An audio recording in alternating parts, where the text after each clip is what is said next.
Welcome to the Needle House Podcast.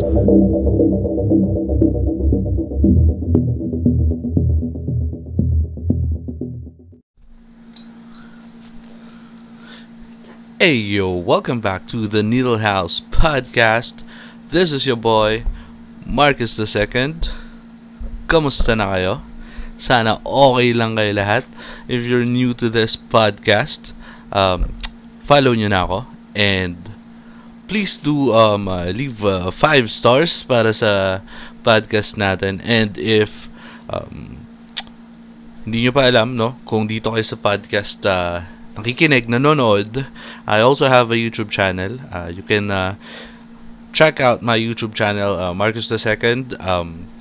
Search nyo lang yan and subscribe na rin kayo doon and hit the bell icon, no? Every Saturday, 7 p.m. nag-upload ako ng bagong video doon, no? Yan, so, wait lang.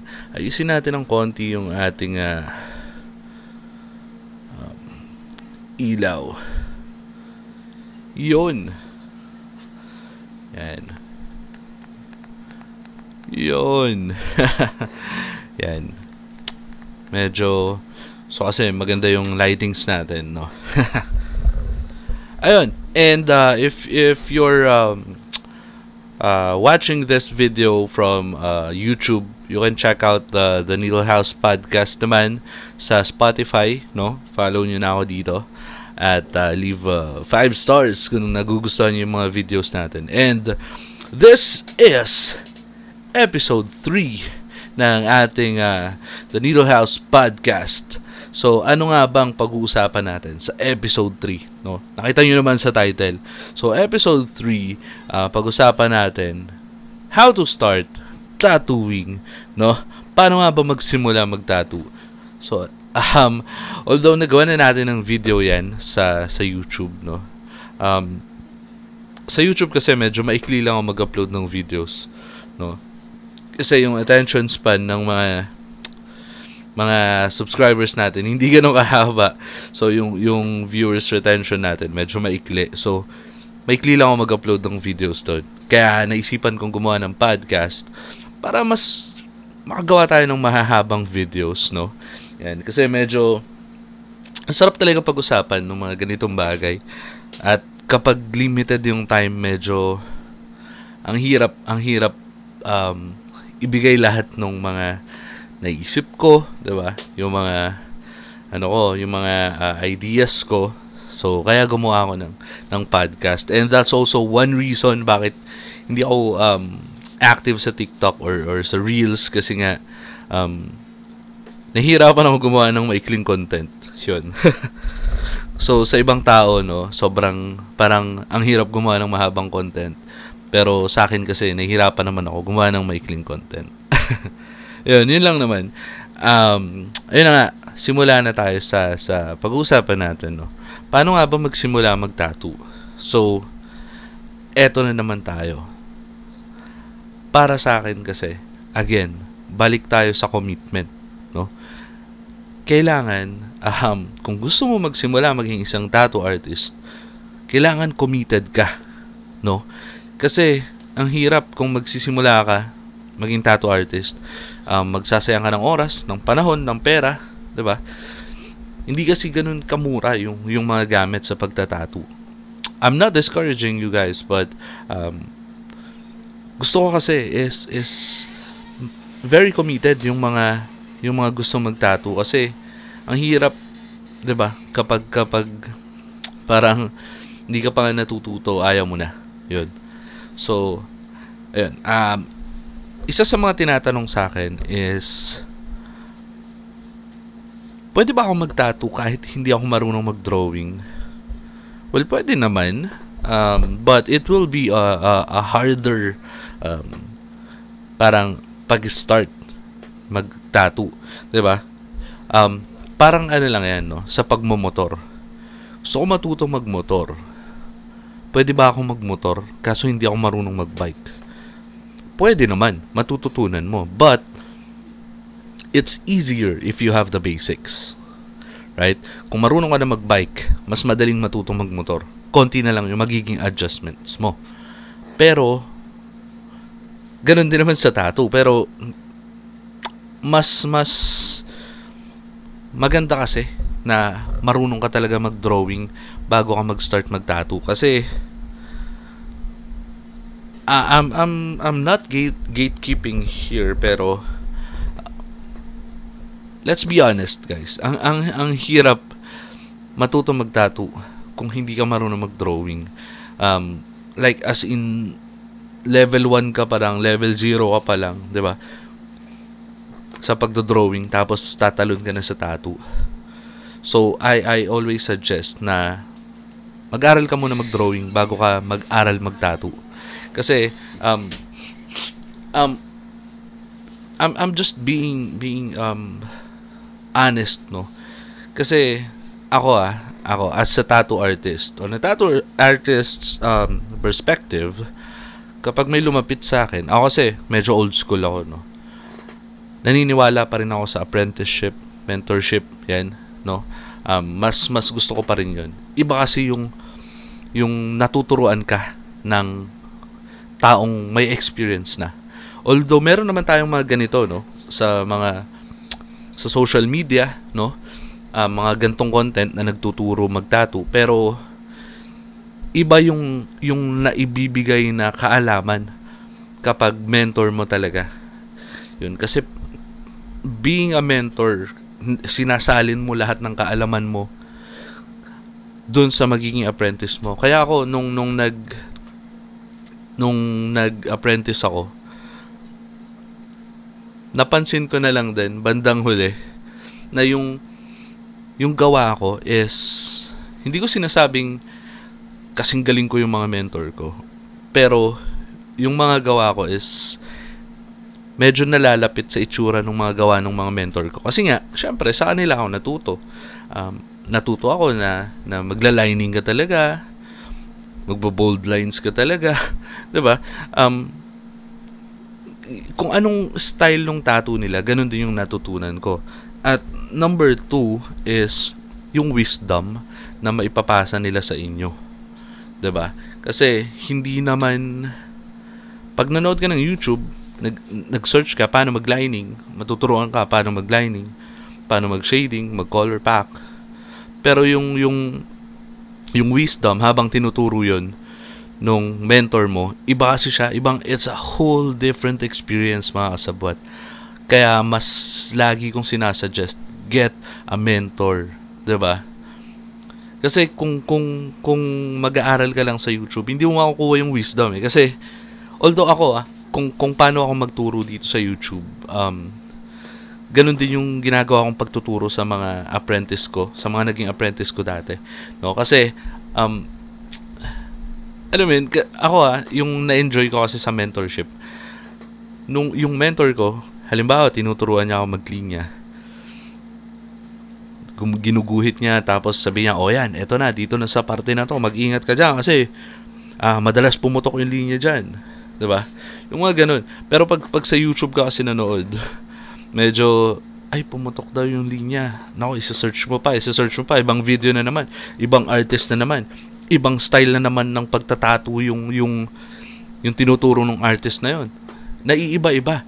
Although may pros naman yun, 'di ba? Kasi napapagsama-sama mo yung kaalaman ng iba't ibang magagaling na tattoo artist, pero yung meron kang isang mentor, 'di ba? Mas madali. Yan. Tapos hindi ka maguguluhan.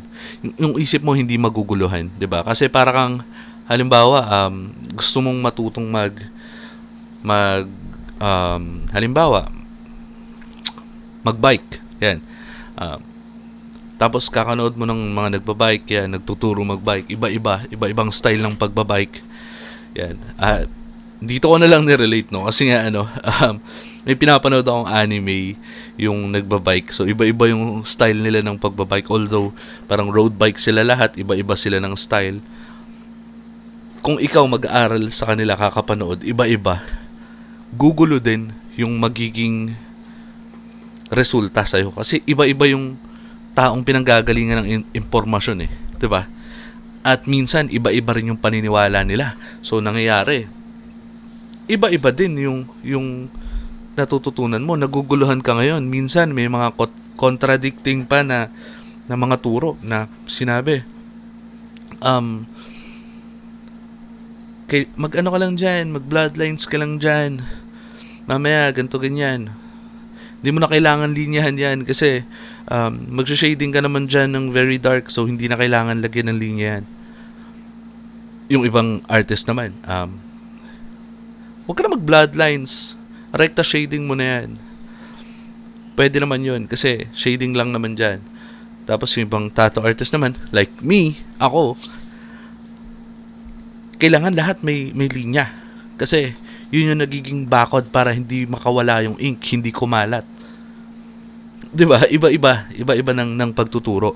Kasi ako, I'm very old school na para sa akin dapat talaga lahat may linya. Bloodlines man 'yan or linya talaga. Ganun, parang ganun yung paniniwala ko. So kung manonood ka sa akin habang nagtuturo ako maglinya, mag-shading, mag-color pack, tapos manonood ka sa ibang tao, maguguluhan ka, 'di ba? Lalo na sa shading, sobrang daming klase ng shading, mga kasabwat. May whip shading, 'di ba? Pepper shading. Yan. Tapos sasabihin nila dapat pendulum ka lang mag-shading. Yan. Very smooth. Para maganda. Tapos bigla kang manonood sa akin. Hindi, paikot-ikot mo lang 'yan. Ikot-ikot mo lang 'yan. Tapos mekos-mekos mo, sausaw mo lang sa mas light na kulay. Ganon, 'di ba? So maguguluhan ka. Tapos may mga tattoo artist na pag gumawa ng black and gray is talagang gagawa sila maraming ink cups, iba-ibang gradient ng black or whatever, 'di ba? Ganon.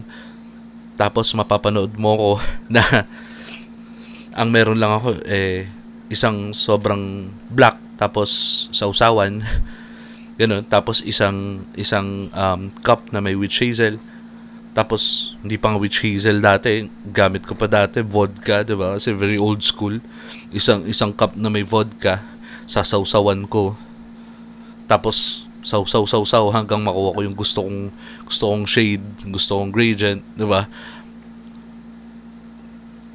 Yung style ko ng pagba-black and gray is medyo hindi naman sa binubuhat ko yung sarili kong bangko, pero medyo mahirap siyang matutunan, no? Kasi doon ako nasanay, 'di ba? Ganun yung natutunan ko sa mga mentor ko na sausaw mo lang diyan, sige, magla-light din 'yan. Tirahin mo lang yung mga darker parts. Tapos kapag medyo nagla-light na yung hagod mo, tsaka mo tirahin yung mga light. Ganun. Medyo mahirap matutunan. Kaya nga sinasabi ko, kung gusto mo talagang matuto mag-tattoo, kung gusto mo mag-start at maging tattoo artist, get a mentor. Yan. Be an apprentice. Pagdaanan mo yung hirap ng pagiging apprentice. Actually, ngayon, ang babait na ng mga tattoo artist. Pag lumapit ka sa kanila, tuturuan ka din talaga nila. 'Di ba? Unlike dati. Una, ang hirap humanap ng mentor. Yun. Pangalawa, pag nakahanap ka ng mentor, hindi ka naman tatanggapin agad yan.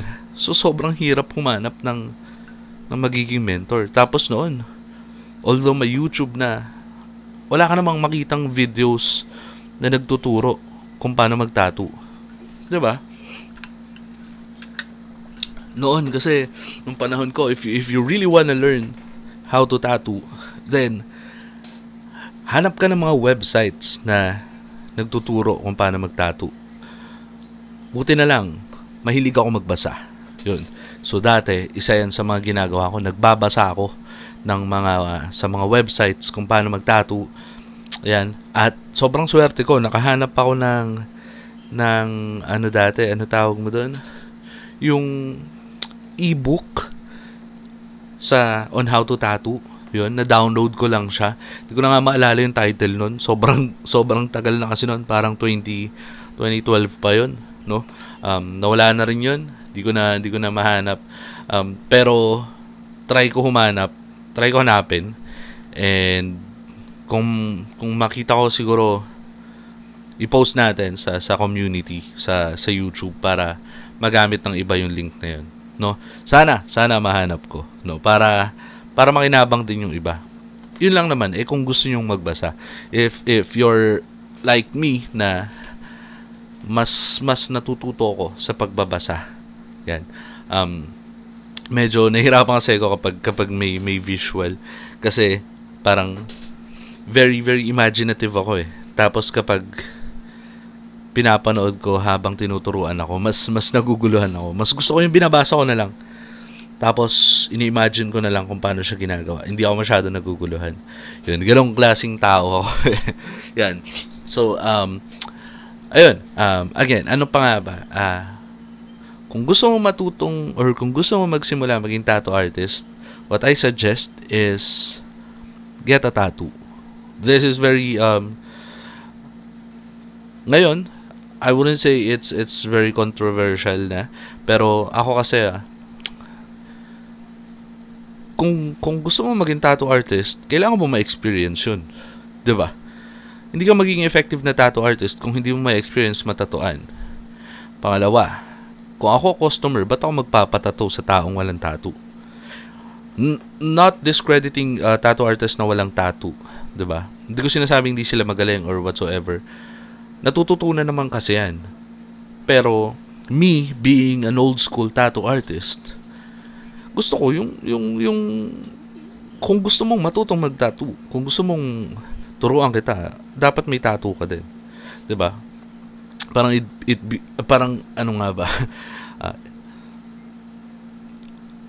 Para kasing halimbawa mo, magluluto ka ng sinigang nang hindi mo pa natitikman yung sinigang.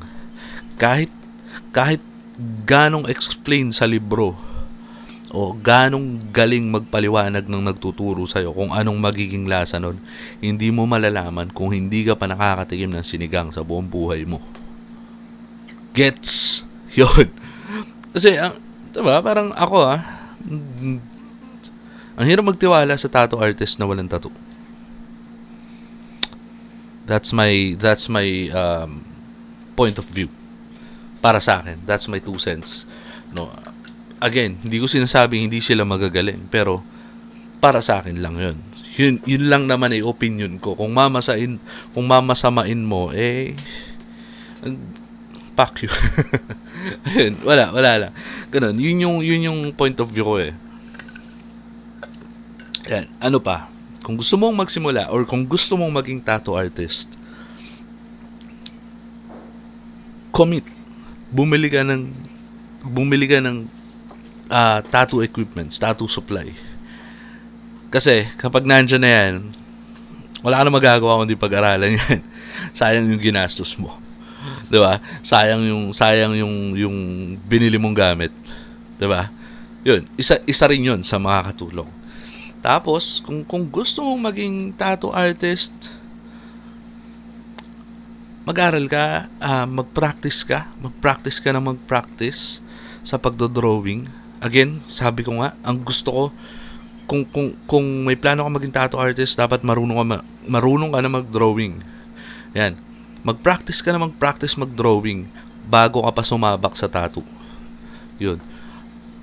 At, isa pa, ito build your portfolio. No? Kasi, hindi porke sinabing portfolio mga tattoo na nagawa mo, pero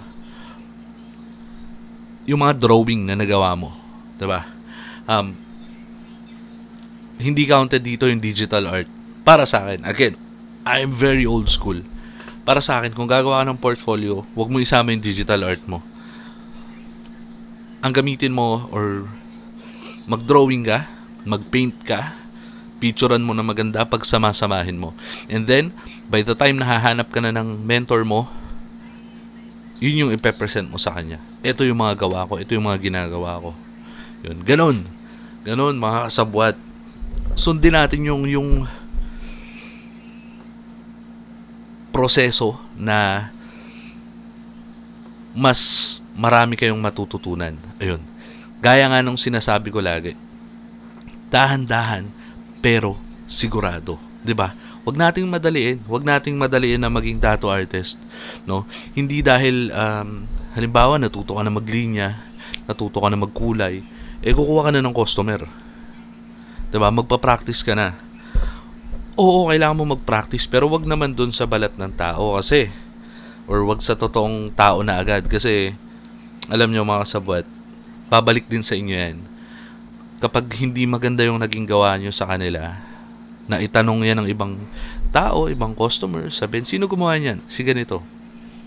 Yun, hindi ka pa nagtatagal sa industriya, nasisira na yung pangalan mo. Although pwede mo namang i-cover up, 'di ba? Pero iba kasi yung dating sa ibang tao, 'di ba? Hindi lahat ng tao nakakaintindi. So might as well maging sigurado ka na. Mag-practice ka na lang muna sa mga fake skin, yan, sa prutas, sa balat ng baboy. Actually, hindi na nga uso ngayon yung balat ng baboy kasi diba, parang sa mura ng fake skin ngayon, sa dalim bumili. Kami dati talagang doon kami nagpa-practice kasi nga ang hirap humanap ng fake skin. Tapos yung balat ng baboy, pwede mo pang lutuin after, di ba?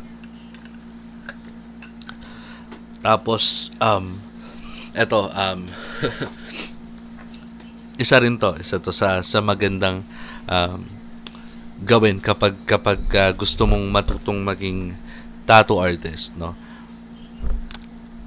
Alamin mo or hanapin mo yung tattoo artist na magiging paborito mo, yung magugustuhan mo yung gawa, no? Kasi dito sa atin sa Pilipinas, parang bihira yung tattoo artist na may forte, na may specialty. Kasi nga dito, syempre, dapat lahat kaya mo. Ganun uso sa Pilipinas eh. Pero ako, mas maganda kung magkakaroon ka ng sarili mong style, and then yun yung pag-aaralan mo para mag-focus ka sa isang style. Maging tama rin yung makukuha mong mentor, 'di ba? Ibase mo yung style na gusto mong maging sa tattoo doon sa kukunin mong or hahanapin mong mentor. Tapos ganun yung pag-aralan mo para maging magaling ka doon sa forte mo na yun. And pag gumaling ka doon sa forte na yun, everything will follow, mga kasabwat. Kapag gumaling ka sa, kung halimbawa mo, gusto mo talagang maging magaling na realism tattoo artist. So, pag magaling ka na sa realism, madali na lahat eh. 'Di ba? Parang, pag nakuha mo kasi yung gusto mong maging style, no? Na pag-aralan mo, gumaling ka doon, tsaka ka na lang mag-aral ng ibang style, no? Para at least kabisado mo na yung basics bago ka tumalo ng style. Para sa akin, ganun yung maganda. Kasi ako nung bago ako, no, halos lahat ng style pinag-aaralan ko. Paiba-iba yung gusto ko. Tas late ko na natutunan or late ko na nalaman kung ano ba talaga yung style ko, yung gusto kong ginagawa sa tattoo. Yun. Pangit kasi yung sasabay lang tayo sa uso eh. Dapat may sarili tayong style, pagkakakilanlan. Kaya nga tattoo artist, 'di ba? Kasi artist, 'di ba? Hindi ka ano ba? Parang ano bang pwedeng itawag sa tattoo artist na hindi artist? Parang tattooer, tattooist, ganun. Pero in a sense, parang hindi ka artist talaga. 'Di ba? Ewan ko mga sabot. Comment kayo sa baba kung anong masasabi nyo. Siguro I'm very old school, kaya ganito yung mga nasa isip ko, ganito yung mga paniniwala ko. Hindi dahil matanda na ako. Although medyo matagal na ako nagtatattoo, no. Almost 15 years na ako nagtatattoo. Pero hindi pa naman ako ganun katanda. Medyo old school lang talaga yung paniniwala ko, no.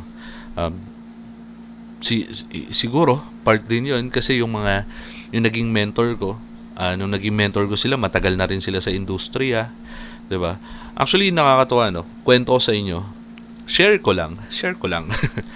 yung naging mentor ko. Mentors 'yan. Yung Flores Brothers 'yan. Shout out kay Art Flores at kay B-Flo. 'Yan. Nagsimula yan sa For the Sake of Art Tattoo Studio. Yan. Sa Balagtas, Bulacan. Yan. So, high school pa lang ako. No? Wala pa akong tattoo nun. parang second year high school. Yan. Merong isang bilihan sa Balagtas, Bulacan, ng mga pamorma, yan, 'di ba? Kasi tayo rockers tayo, rockista tayo. So binibili natin puro black shirt, mga band shirt, yan. So doon ako bumibili sa tawag namin doon punk shop. Yun. So lagi ako doon bumibili, tumatambay, yan. Nakipagkwentuhan. Tapos parang yung mga tao doon may tattoo. Tapos doon ko unang nakita yun sila Art Flores, yan. Sobrang yung sikat siya dati sa amin na actually hanggang ngayon naman sikat talaga siya. Pero bata pa lang ako noon. Naririnig ko na siya na uy, nagtatattoo yan, nagbabanda yan. Tapos hanggang sa may band rehearsal studio sa kabila, sa katapat nung tinatambayan naming punk shop, no? Tapos yun, madalas kami tumatambay doon. Syempre, since nagbabanda-banda ako, nanonood ako doon, nakikinig ako ng mga banda, yan. Hanggang sa yun yung naging tattoo shop ni Art, no? Tapos tumagal-tagal hanggang sa nagka-tattoo na ako. Yun, doon din ako nagpa-tattoo sa punk shop din. Wala pa yata nun yung tattoo shop ni Art. Pa-tattoo ako doon.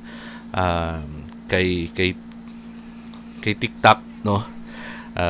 Sobrang tagal na nun, yun. Basta yun, nagpa-tattoo ako sa kanya, gusto na ulit. Tapos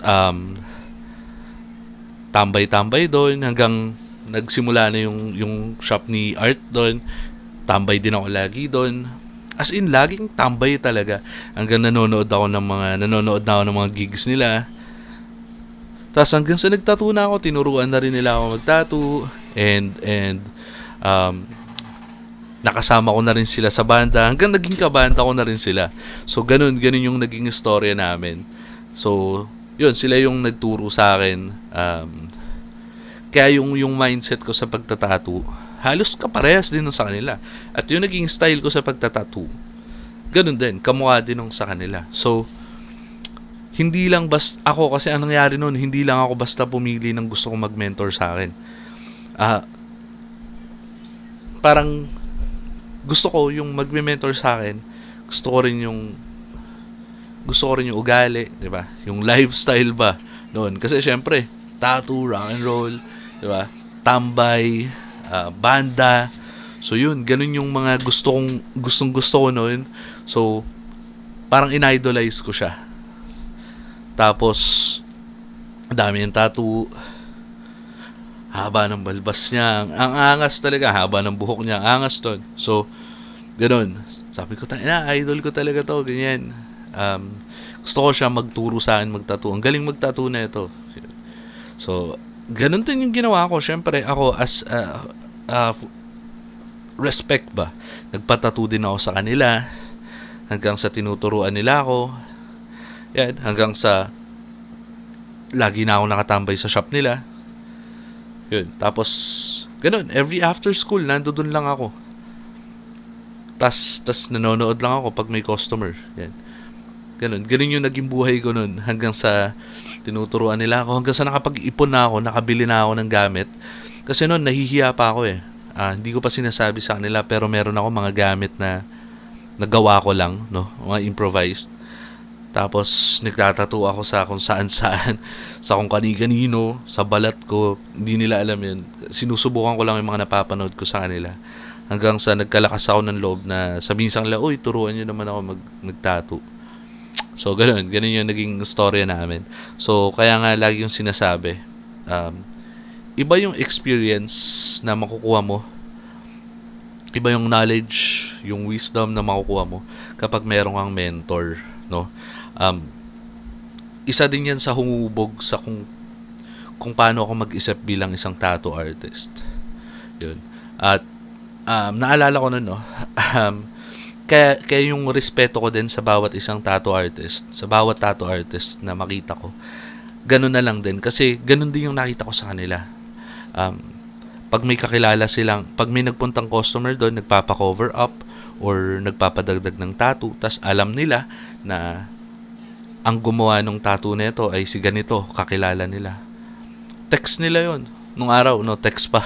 Text nila, tawagan nila, or message nila na, oy, Brad, may nagpapatattoo dito. Gawa mo yata to, pinapa-cover up. Yun. Pinapaalam ko lang sa'yo na pinapa-cover up sa akin. Ganon. Pati kahit sa akin, no, nagkaroon ako ng gawa dati na tinatuan ko, tapos parang pinapalagay ng background sa kanya.